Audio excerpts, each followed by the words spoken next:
แต่พ่อแกว่าเขาเป็นเพื่อนที่มีน้ำใจประเสริฐมาก ทำไมพ่อต้องมาอยู่อเมริกาทำไมไม่อยู่บ้านกับแม่ผมและผมล่ะ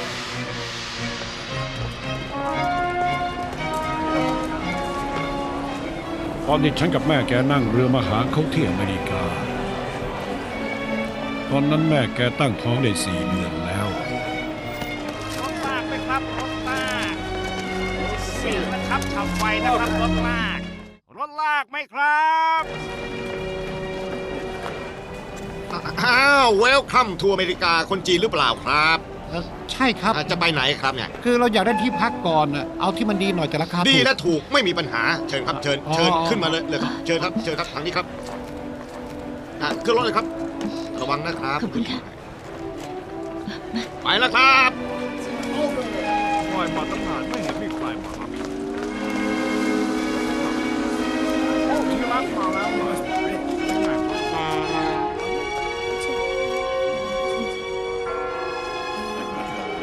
หนังสือพิมพ์ครับหนังสือพิมพ์หนังสือพิมพ์ไหมครับหนังสือพิมพ์ครับ ว้าว แต่ละคนหัวแดงตาเขียว ดูน่ากลัวจังเลย โอ้โหเมื่อก่อนที่บ้านเราก็เคยมีคนแบบเนี้ยไม่ต้องไปกลัวพวกมันหรอก ฉันรู้สึกว่าอเมริกานี่ใหญ่โตนะ ตึกเขาก็สูง ตอนที่ฉันลงเรือมาเห็นเจ้าแม่กวนอิมสูงเท่าภูเขาเนี่ย เจ้าแม่กวนอิมไหน อ้าว อะ ก็ที่ยืนถือข้าวไฟ หน้าตาสวยๆยืนกลางทะเลนี่ไง อ๋อ นั่นน่ะเหรอ นั่นไม่ใช่เจ้าแม่กวนอิม เป็นเทพีเสรีภาพครับคุณนาย พูดมากนะเราว่ากวนอิมก็ต้องเป็นกวนอิมสิลากเราคุ้มแกไปเถอะปวด เมื่ รู้ อ ดี กี้ นะ ฉันอธิษฐานขอเจ้าแม่ด้วยล่ะ ฉันรู้ว่ามันเนี่ยฉันต้องพบอิงสมแน่ โรงแรมมีชื่อตรงหัว ขายอาหารกับให้เช่าห้องพัก พูดภาษาฝรั่งมาได้ไม่เป็นไรครับ เพราะเจ้าของเขาเป็นคนจีน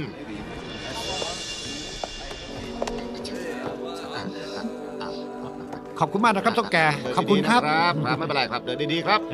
ไปขึ้นมา สวัสดีครับว่าไงครับ แม่แกกับฉันนั่งเรือรอแรมข้ามทะเลมา40 วันในที่สุดก็มาถึงอเมริกาเพื่อตามหาพ่อของแก ตอนนั้นเรารู้แต่ว่าพ่อแกอยู่ในชัยนาทาวน์นอกนั้นไม่รู้อะไรอีกเลย แต่ดีที่สมัยนั้นคนจีนมาอยู่ยังไม่มากเราก็เลยใช้วิธีดั้งเดิมที่สุดคือเที่ยวถามหาจากชาวบ้านเอา อาจจะอยู่ที่เหมืองสตีลบู แต่มันไกลมากนะ นั่งรถไฟยังต้อง2 วันเลยอ่ะ ที่นั่นมีคนจีนอยู่เยอะเหรอคะ ใช่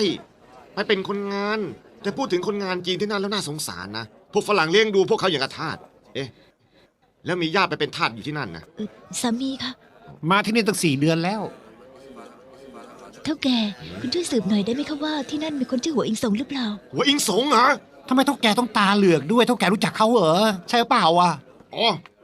หัวอิงสงเป็นฮัสบั้นของเธอเหรอ อะไรคะหัดปั้น ฮัสบั้นแปลว่าผัวไงเรา อ๋อ ถ้าใช่อะเห็นที่จะมาเกิดแล้ว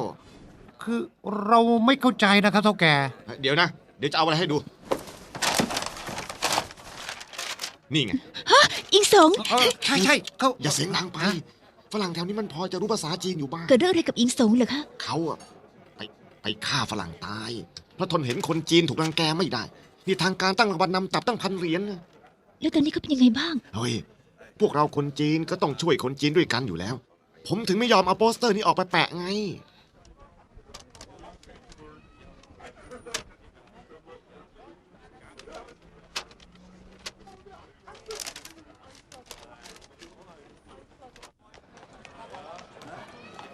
คุณนาย ขอให้โชคดีนะครับ เดินทางระวังนะครับ ค่ะ ขอบคุณค่ะ นี่น้องพาพี่ไปสำนักงานหางานทีสิ จะไปหางานทำเลยครับพี่ บอกให้ไปก็ไปดิ วันสมัยนี้งานมันหายากนะพี่เชื่อน้องสิ ไอ้นี่พูดมากต้องให้อัธขาดถึงจะไปใช่ไหม เราไม่ได้ไปหางานหรอก เราไปหาคน โอ้โหพูดเพราะอย่างนี้เชิญเลยครับเชิญขึ้นรถเลยครับพูดเพราะมากเชิญครับเชิญครับถ้าให้คุณผู้ชายขึ้นมานั่งผมจะลากให้ตกเดี๋ยวนี้เลยแหละครับ กูไม่ขึ้นหรอกกูกลัวตกกูวิ่งตามก็ได้ ขาหน้าละกี่ข้าให้มึงจัง ขอโทษนะคะเท่าแก่ มีอะไรล่ะครับก็ คุณเคยเห็นคนคนนี้ไหมคะ โอ้ไม่เคยเห็นเลยครับ ฉันกับแม่ของแกออกไปตามหาพ่อแกทุกวัน ไม่ว่าจะแดดออกหรือว่าฝนตก วันศาสตร์วันตรุษเราหาอยู่ทุกวัน เพราะเราอยู่ที่นี่ไม่มีญาติไม่มีเพื่อน ความหวังเดียวของเราก็คือพ่อของแก ถ้าไม่ทำอย่างนี้ก็ไม่รู้ว่าจะทำไงต่อไป Yeah, I think so.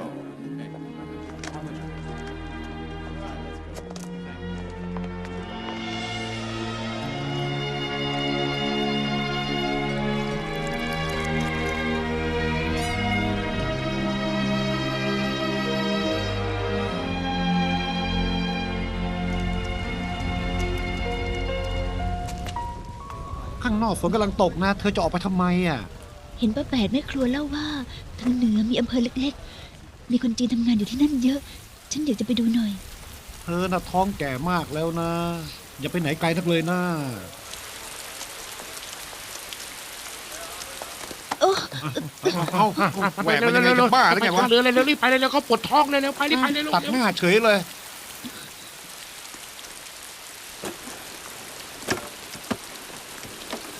ช่วยพาฉันไปเมืองยักษ์เทาทางเหนือที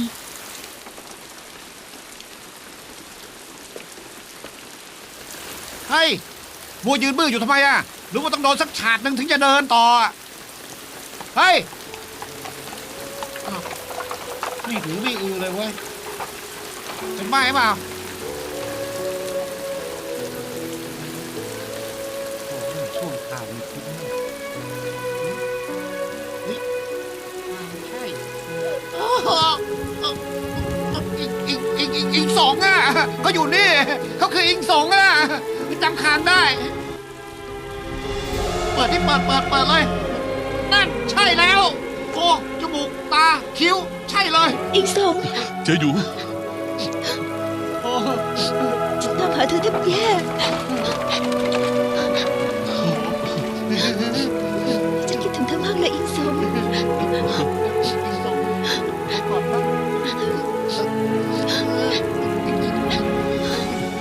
อิงสอง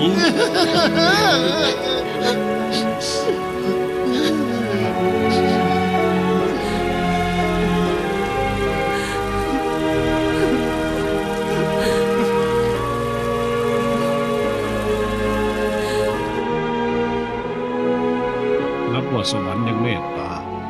ที่แท้พ่อแกเขาเหมือนมีลางสังหรณ์ว่าแม่แกจะมาหา ก็เลยรออยู่ที่อเมริกาโดยเป็นคนลากรถรอคนมาขึ้นเรือ ทุกวันเขาจะไปที่ท่าเรือโดยหวังว่าสักวันหนึ่งจะได้เจอกับแม่แก แต่แล้วก็เหมือนกับเทวดาเล่นตลกนั่นแหละสวนกันไปสวนกันมาจนกระทั่งถึงวันนั้น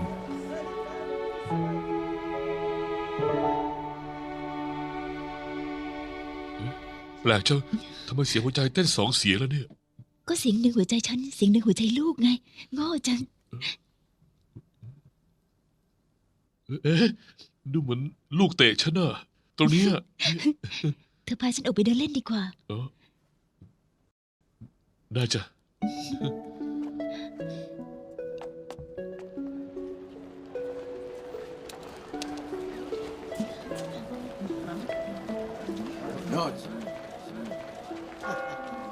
ลูกถีบฉันอีกแล้วล่ะ เหนื่อยแล้วใช่ไหมนั่งพักก่อนดีกว่านะ อืม ตรงนี้นะไม่รู้ลูกเหนื่อยหรือเปล่าเนี่ยไหนขอฟังหน่อยสิเหนื่อยไหมลูก เธอจำได้ไหมคืนก่อนที่เธอจะมาฉันอธิษฐานไว้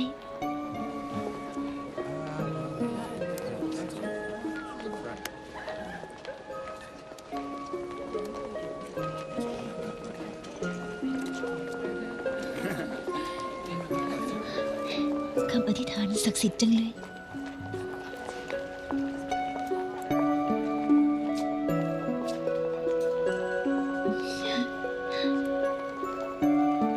ให้น่ารักนะ ใช่เขาก็ว่าน่ารัก ใช่ บ้างมะ ถ้าทำกูถีบนะ อุ้ยอย่าเผลอให้เขาเห็นก็แล้วกันเขาเสียบแน่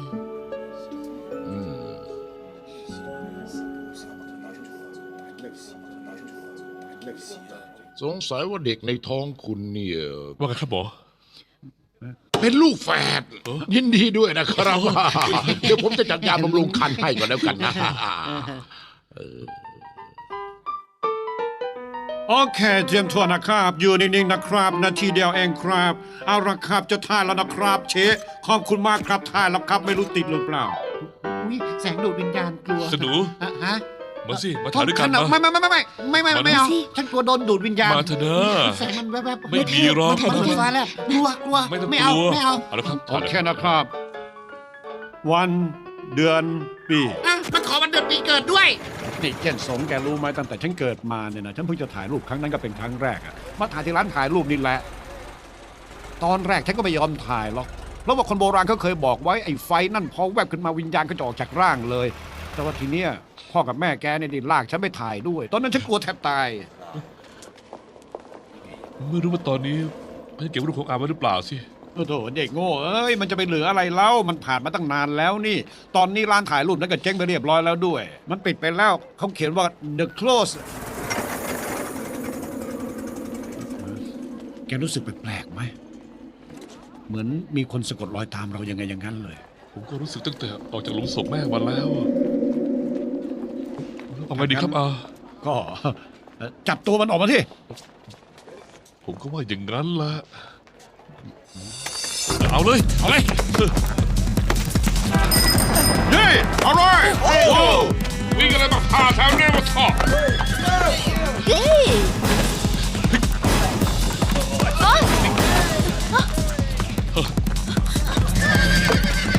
วิ่งอะไรกันแถวเนี้ยเว้ยเฮ้ย จั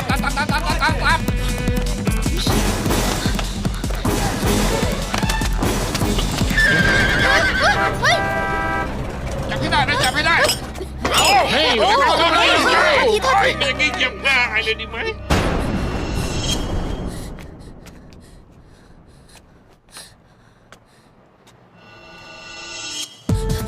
ฮะ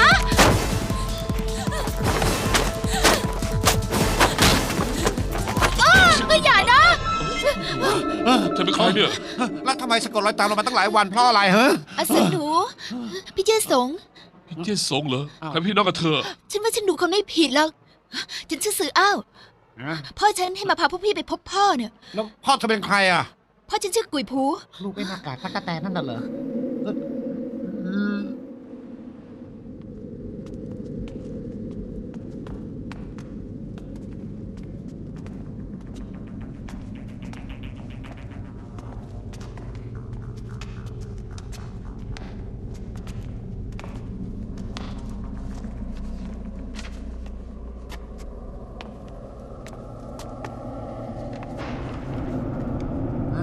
อ๋อพี่กุยผูเอ้ายังใส่หน้ากากเหมือนเดิม ไม่ได้เห็นหน้าจริงๆสักทีเออ แกจริงๆด้วยเซิร์นหนู เสียงยังอู้เหมือนเดิม เจนสงเรียกลุงกุยผูดิเขาเป็นศิษย์พี่ของพ่อแกนะ ในตอนที่แกเกิดนะเขาก็อยู่ด้วย ลูกกุยผู เห็นไหม ฉันบอกแล้วว่าเราเป็นพี่น้องกันพี่เจสง สื่ออ้าวอย่าทำเป็นเล่น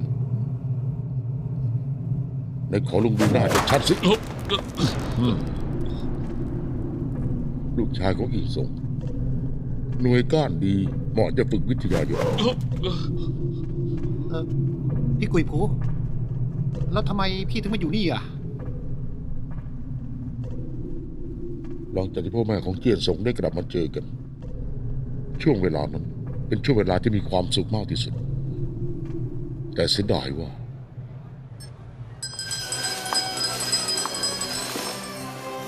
Merry Christmas โอ้โห Merry Christmas ของขวัญสำหรับคุณครับคุณผู้หญิง Merry Christmas Merry Christmas ของขวัญคริสต์มาสค่ะ ขอบใจมาก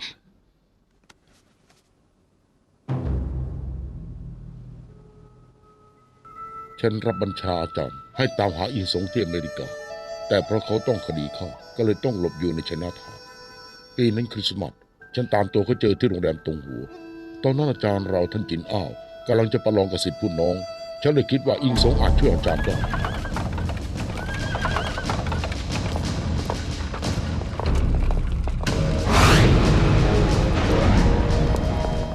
ฉันต้องการห้อง3 ห้อง2 ห้องอยู่ติดกัน อีกห้องเอาห้องใหญ่ อยู่ได้3 คน แต่ต้องอยู่ห่างออกไป จะพยายาม ไม่ใช่พยายามต้องทำให้ได้ พวกแก3 คนอยู่ห้องเดียวกัน ฉันกับโมโมเอะอยู่ห้องติดกัน สิพี่ทำไมพี่ต้องอยู่ห้องหนึ่งคนเดียว ส่วนพวกเรา3 คนอยู่ห้องรวมอ่ะ ฉันรู้ พี่ใหญ่จะไปจูจีกับศิษย์น้องรองไงเล่า ฉันเป็นสิทธิพี่ใหญ่เป็นคนสั่งการไม่ต้องถามไม่ต้องพูดมาก อันนี้ครับคุณ2 ห้องอยู่ปีกซ้าย ห้องใหญ่อยู่ปีกขวาแยกกันคนละทิศพอใจหรือยัง คนกลุ่มนั้นเป็นนินจามาจากญี่ปุ่น พวกเขาเกี่ยวข้องอะไรกับพวกเราอย่างนั้นเหรอ ที่พวกเขามานี่ก็เพื่อสืบข่าวของอาจารย์ ติดต่อคนคนนี้ได้เมื่อไหร่ ไปประชุมที่ห้องของเธอ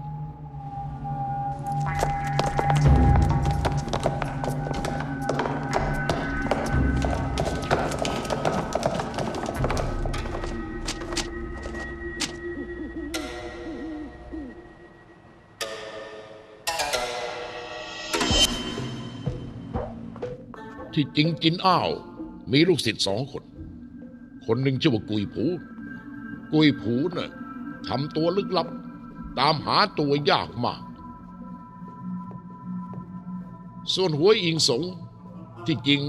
ผมก็ตามข่าวอยู่ และรู้ว่ามันอยู่ในชัยนาทาวน์แต่ถ้าว่าเมื่อ4 เดือนก่อนเนี่ย มันดันไปฆ่าคนตาย ก็เลยดำดินหนีไปเลย ตอนนี้ทางการติดประกาศตามล่ามันอยู่ แต่มันก็ไม่เกินความสามารถผม ที่จะสืบรู้ว่ามันอยู่ที่ไหน แล้วทำไมไม่บอกทางการ เกลียดเสียงไอ้เฮียจริงๆ คือไอ้พวกฝรั่งเนี่ย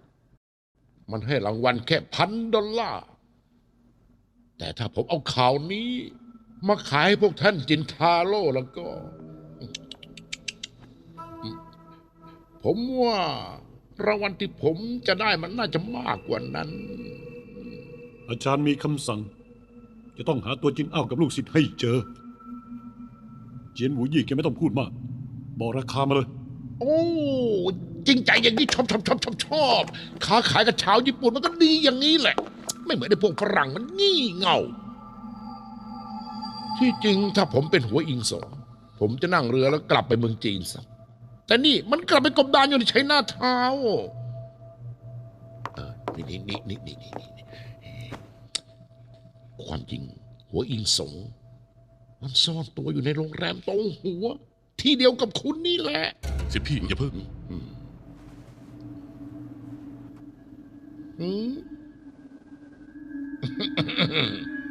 คุณเตรียมเงินรางวัลไว้ก่อนแล้วกัน ส่วนขั้นต่อไปจะทำยังไง พรุ่งนี้ผมจะมาบอกบายบายเฉยบายบายทุกคน เย้เกลียดไอ้เฮียนี่จริงๆกูไปแล้วนะ ไซยนาระ มันยังฟังกูออกอีก ใช้คนจีนปราบคนจีน มีคนขายชาติอย่างเฉียนหูยี่อยู่ เราต้องหาหัวอิงสงพบนะซันชิโร่ชิสึทาเคชิ พวกแก3 คนกลับห้องก่อน ครับ ฉันมีเรื่องจะปรึกษากับโมโมะ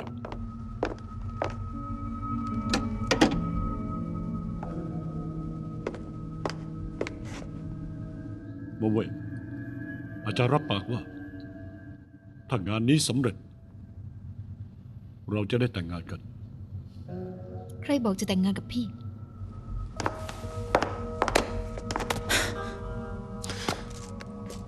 รู้ไหมว่าฉันรักเธอแค่ไหน อย่าบอกนะว่าเธอไม่รู้สึกรู้สมอะไรเลยอะ ฉันรู้สึกยังไงกับพี่พี่ก็น่าจะรู้ ถ้าหมดธุระแล้ว พี่ไปซะ อย่าคิดว่าฉันสู้พี่ไม่ได้นะ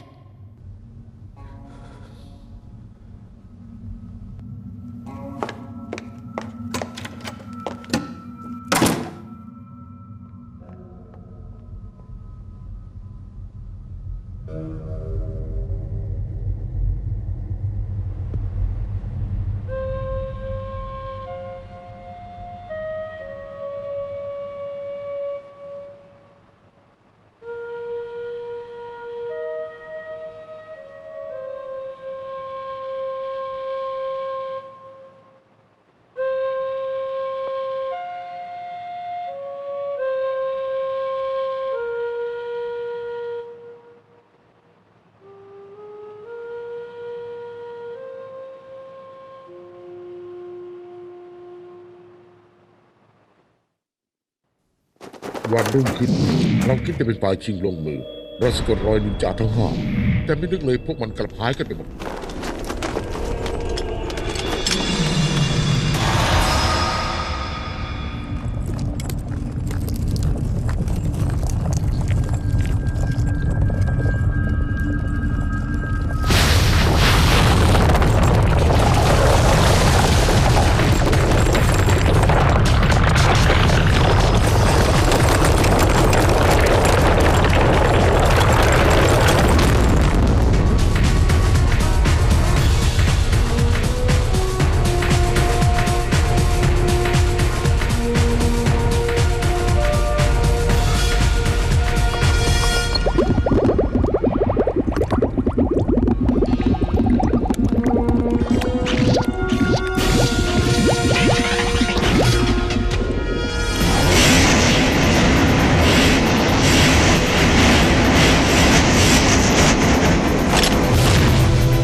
ขอ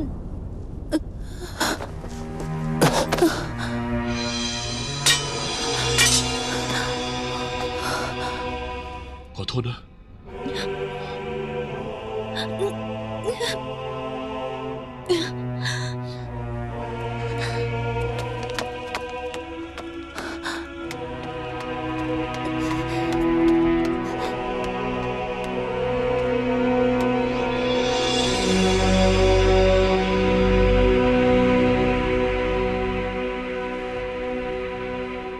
ยังดีที่ทันเวลาบาดแผลไม่ช้ำถึงข้างในพ้นขีดอันตรายแล้วไม่ต้องห่วงนะ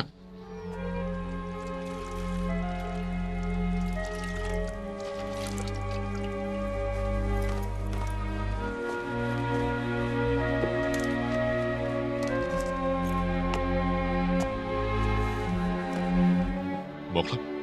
รบกวนดูแลเธอด้วยนะครับ เป็นหน้าที่ของหมออยู่แล้วไม่ต้องห่วง ตั้งแต่อินสงทำร้ายโมโมเอะบาดเจ็บหล่อนก็เกิดหลงไหลในตัวเขา โรแมนติกจังเลย เหมือนพี่กับฉันไง อืม พอรู้ว่าฉันเป็นผู้หญิง พี่ก็ยั้งมือทันที ลุงนี่ซัดให้ปางตาย แล้วแบกไปหาหมอ จะได้โรแมนติกเหมือนพ่อเลยดิ จริงปะ การต่อสู้ของเรากับ5 นินจาเป็นแค่ยกแรกเพราะแม้แต่อิงสงก็คิดไม่ถึงเลยว่า การที่ใจอ่อนปล่อยโมโมเอะไปนั้น จะกลายเป็นปัญหาในภายหลัง นี่เจนสองแกรู้ไหมว่าทำไมฉันถึงไม่ยอมแต่งงาน เพราะถ้าหากว่าฉันเปิดตัวเมื่อไหร่ สาวๆตีกันตาย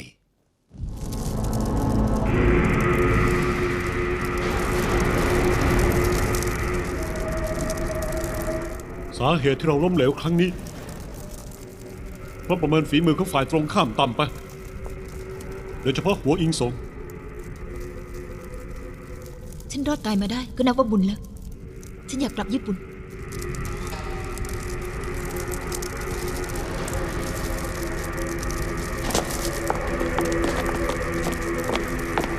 โมโมเอะ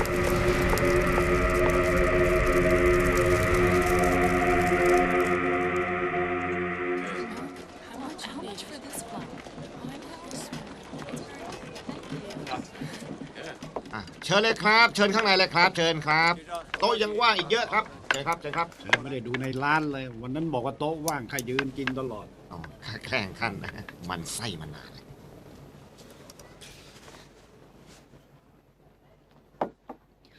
ฉันเอามาคืน ขอบคุณมาก ต่อหน้าต่อตาเมียเขาเลย งานจะเข้าไหมนี่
ฉันตั้งใจมาเยี่ยมเธอ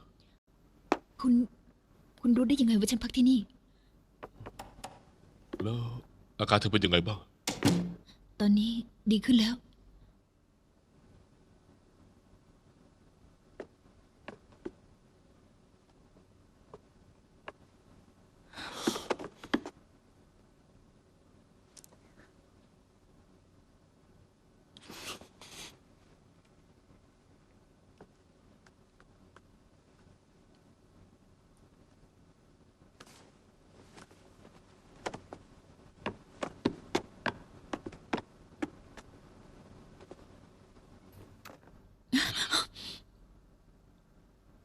ภรรยาคุณล่ะ เธอหลับไปแล้ว ทำไมทำอย่างนี้กับฉัน ฉันได้ยินเสียงคลุยของเธอ เธอคิดถึงบ้าน เธอเหงามากใช่ไหม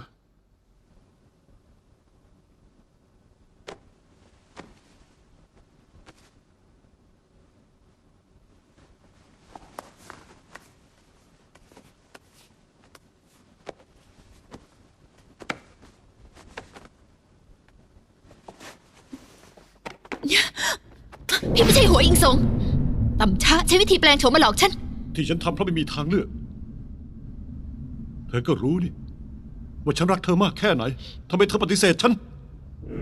วันนี้ไม่ว่ายังไง เธอจะต้องเป็นของฉัน จะทำอะไรอ่ะ ขืนเข้ามาอีก ฉันจะฆ่าตัวตาย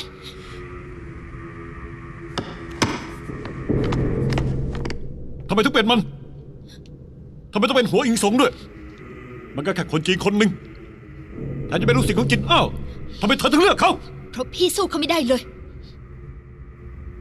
พรุ่งนี้เราจะกลับญี่ปุ่น เราไม่ต่ำช้าเหมือนพี่หรอก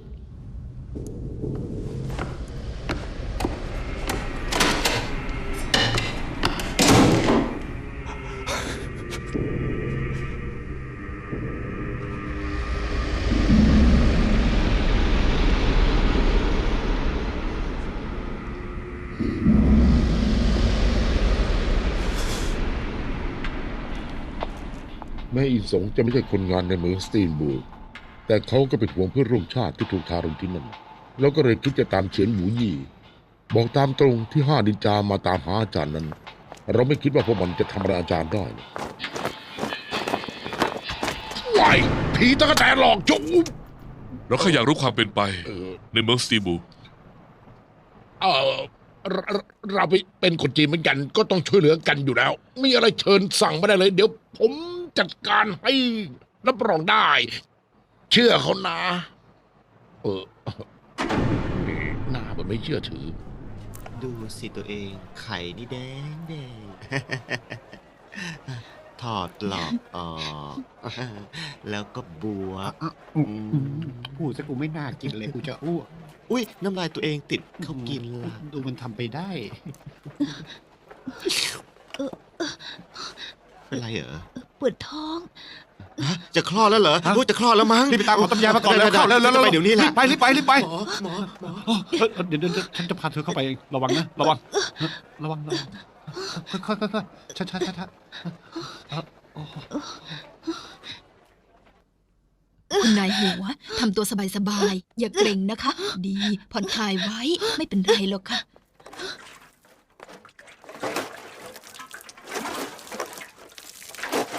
คุย แล้วอิงสงล่ะ ฮะอิงสงเหรอเดี๋ยวฉันจะไปตามให้ช่วยดูให้ด้วยนะ คุณนายหัว ผู้ชายออกไป ฉันไม่ใช่ นะ ผู้ชายฉันไม่ใช่ผู้ชาย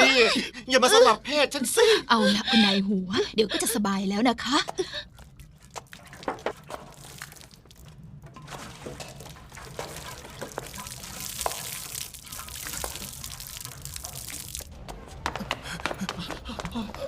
อยู่ไหนวะอิงสง มีอะไรอ่ะ เดี๋ยวอยู่ว่าติกำลังจะคลอดแล้ว อ้ยะโอ้โหยินดีด้วยไหว้ผีตามหลังมันติดๆด้วย คุณนายหัว เบ่งค่ะ ออกแรงเบ่งสิคะ เบ่งอีก อิงโสผู้ชายห้ามเข้า ใช่ รออยู่ตรงนี้แหละ รอตรงนี้แหละ อุ้ย หลุน เสียงเด็กนี่คลอดแล้ว เอาผู้ชายหรือผู้หญิงได้ผู้ชายก็ดีนะแกว่าจริงมากผี เฮ้ย มีเสียงแล้ว เอ้า มี เป็น สอง พ่อ เสียง ค เล รั้ง ย ที่สองอ่ะ ออกมาอีกคนหนึ่งแล้ว ลูกแฝดโอ้โคตรคุ้มเลยเนี่ยทีเดียวโอ้เนี่ยไปแล้วเฮ้ย ไม่ต้องห่วงนะ ไม่มีอะไรหรอก ใช่ไม่เป็นไรมีอะไรให้ช่วยหรือเปล่า ยุ่งอ่ะไม่ต้องห่วงนะไม่เป็นไรถ้าแกไฟไหม้หลังร้านไฟไหม้ ไม่เอาเฮ้ยท่านขโมง มีคนเป็นไงบ้างอ่ะ คุณหัว ปลอดภัย ได้ ใช่ไหม ลูกฝาแฝดค่ะ เจอยู่ ผู้ชายคนผู้หญิงคน ไฟไหม้พวกเราลุกแล้วไฟไหม้ของจะมาทำไฟไหม้ก่อนไม่ออกมาอีกแล้วไฟไหม้ คุณหัว ฮะ นี่ค่ะลูกสาวคุณ เมื่อกี้คุณนายเสียเลือดไปมากเลย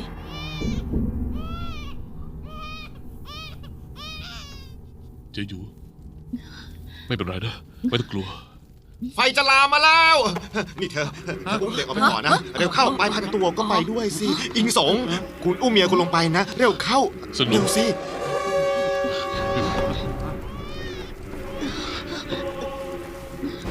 ฝากดูลูกชายฉันด้วยนะ รู้แล้วไม่ต้องห่วงอ่ะ นี่ตัวส่งมาให้เขาเถอะไปเร็วตัวเร็วเข้าตัวเร็ว อีกสอง รีบไป ทำอะไรอ่ะเฮ้ยอย่าเข้ามานะเว้ย ทำอะไรของแกน่ะ แกก็ด้วย ถ้าใครเข้ามาแล้วก็อย่าหักคอเด็กเดี๋ยวเนี่ย อย่านะอย่าทำลูกสาวฉันเอาลูกฉันคืนมา ไปแล้วกู กลับมานี่เลยนะ อะไรจะกลับ เฮ้ย เอาเด็กคืนมา อีกสองช่วยลูกสาวเราด้วยนะ นี่เราไปแล้วไป เด็กแล้วไปไกลเลยกู ไม่เยอะแล้ว ดับหน่อยจะดับหน่อย ฮึบ หนีก่อนแล้วไม่ทันแล้วดับไม่ทันแล้ว ไป ทำใหญ่แล้ว ไปลูกใหญ่แล้วเร็ว ตัวเองระวังนะใช่แล้ว ตันไปกันนี่ ด้วยตัวเอง ไปว้าย ด้วยไฟประไลกันนี้ฉันจะต้องให้หัวอิงสงกับโรงแรมหายไปจากโลก โอ้ยผมนึกแล้วว่าต้องเป็นคุณโอ้อย่าร้องลูกอย่าร้องไปเดี๋ยวพาไปที่สบาย หนีมาแล้ว ไม่ใหญ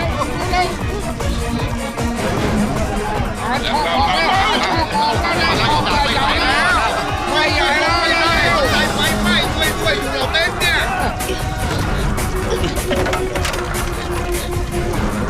โอ้ไปแล้วมาเร็วเข้าไปมันลอยโยนไปไงโยนลงไปโยนใจลงมาหน่อยไม่ได้มันสูงข้างล่างใต้จ่าแล้วมองบอลเนี่ยติดอยู่ เจอยู่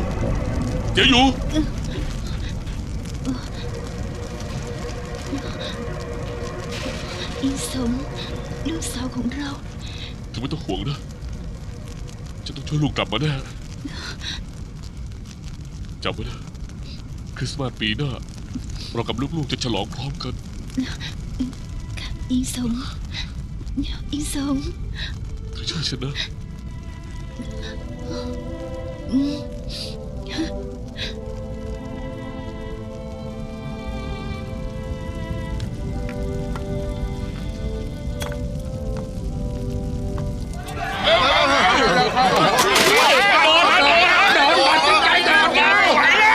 ข้างล่างรับทีนี่ เฮ้ยก็ไปแล้ว ไม่เป็นไรแล้วล่ะรอดแล้วปลอดภัยแล้วตัวเอง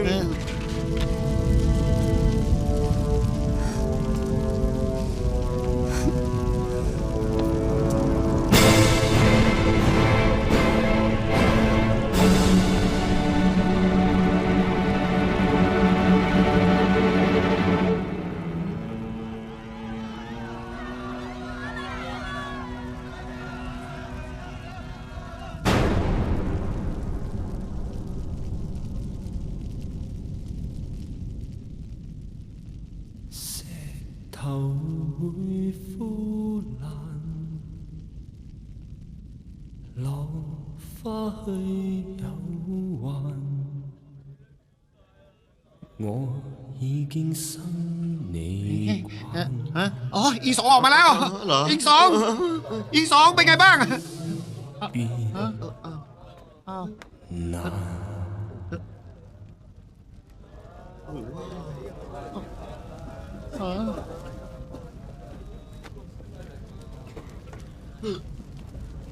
ตัวเอง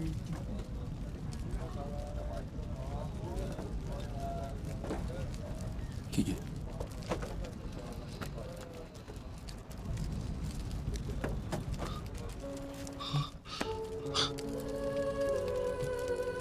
เจอยู่เจอยู่เจอยู่เจอยู่เจอยู่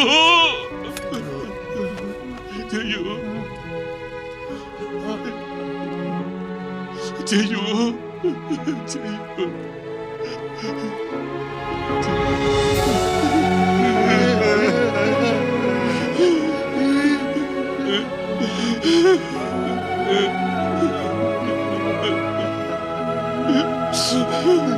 ยู่จะอยู่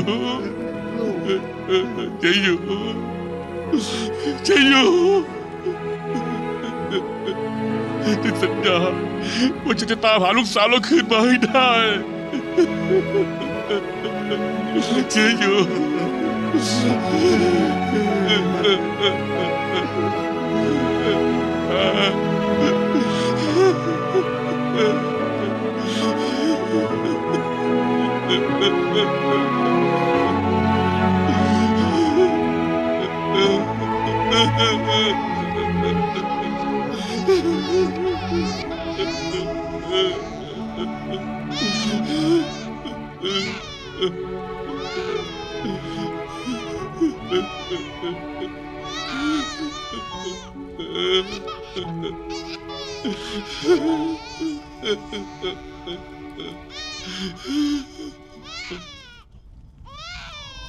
ที่แท้แต่แก่คนนั้นก็เป็นหมอดูเขามีชื่อว่ามิ่งศักดิ์คำทำนายที่เขาพูดกับอิงสงกล่าวได้ว่าทำให้ชีวิตของอิงสงเปลี่ยนไปเลย ดาวพิฆาตจุติมาเกิดมาฆ่าคน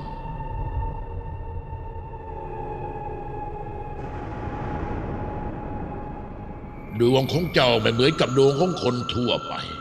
ยามเจ้าเกิดกลิ่นอายแห่งความตายตลบอบอวนก่อนอายุ 18 ชีวิตเจ้าจะราบรื่นหลังอายุ 18 ถ้าพ่อแม่ยังอยู่ก็จะต้องตายโหงทั้งพ่อและแม่ใช่หรือเปล่า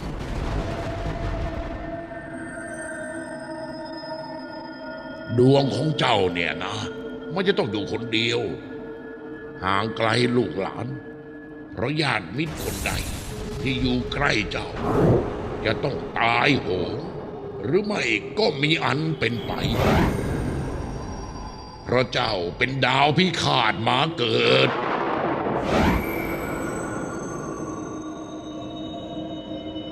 เมียผมตายไปแล้วแต่ก่อนตายเขาได้ให้ลูกแฝดกับผมจะได้พบลูกสาวเมื่อไหร่กัน ไม่พบจะดีกว่า ทำไม ดวงเจ้ากับลูกสาวเป็นปรปักษ์กัน อยู่ร่วมกันไม่ได้ ถ้าเจ้าไม่ตาย ลูกเจ้าก็ตาย โชคชะตาของผมจะหาทางแก้ไขเอง เว้นแต่เจ้าจะตายก่อนลูกเท่านั้น